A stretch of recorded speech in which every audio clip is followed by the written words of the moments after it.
तो गाइज इसका बेस वाला वीडियो आप लोग को हम दे दिए हैं, इसका बेस में आने वाला वीडियो, ठीक है। अगर जब आप नहीं देखे हो तो ऊपर आई बटन हम है, यहाँ पे आई बटन को क्लिक करके इसको देख लेना। और इसमें क्या है कि हम चूंकि कार्निश बनाते हैं इसमें, और कार्निश दिखा देते कैसा कार्निश बनाना है हमको।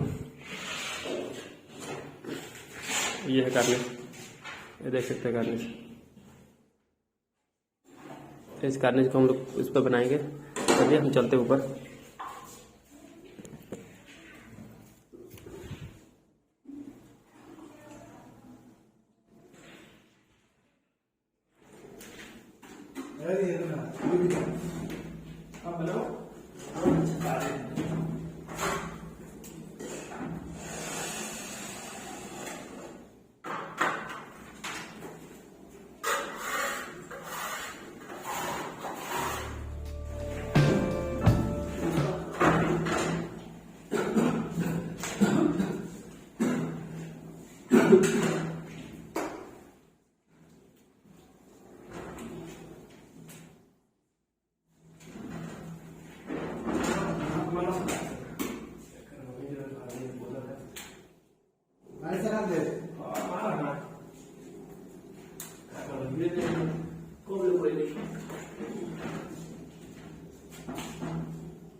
सात सौ 15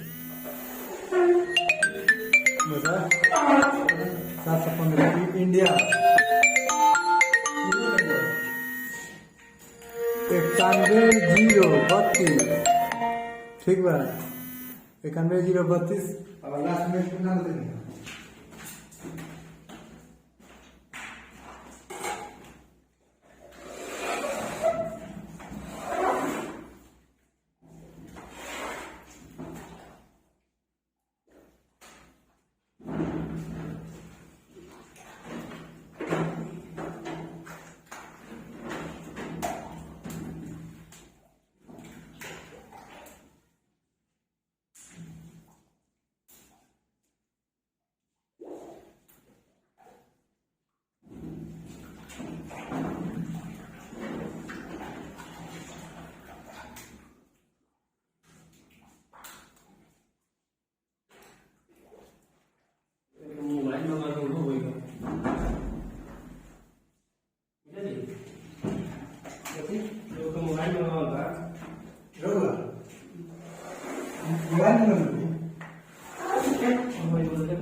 तो फ्रेंड्स अब देख सकते हैं कि कार्निश जो है हमने बना दिया है, और थोड़ा बहुत सफाई की जरूरत है इसमें, आप लोग दिखा देते हैं। ये देख लीजिए, थोड़ी सी सफाई की जरूरत है इसमें। बाकी जो कार्निश है बिल्कुल कंप्लीट हो गया एक ही बार में। और आप देख सकते हैं बिल्कुल सुत्ता में एकदम कार्निश जो है बना है। थोड़ी सी भी जो आपकी कार्निश है टेढ़ी नहीं हुई है, बेंड नहीं हुआ है। तो इसी तरीके से हमको आगे भी बनाना है। चलिए इस वीडियो को करते हैं यही एंड और फिर मिलते हैं किसी अन्य वीडियो में।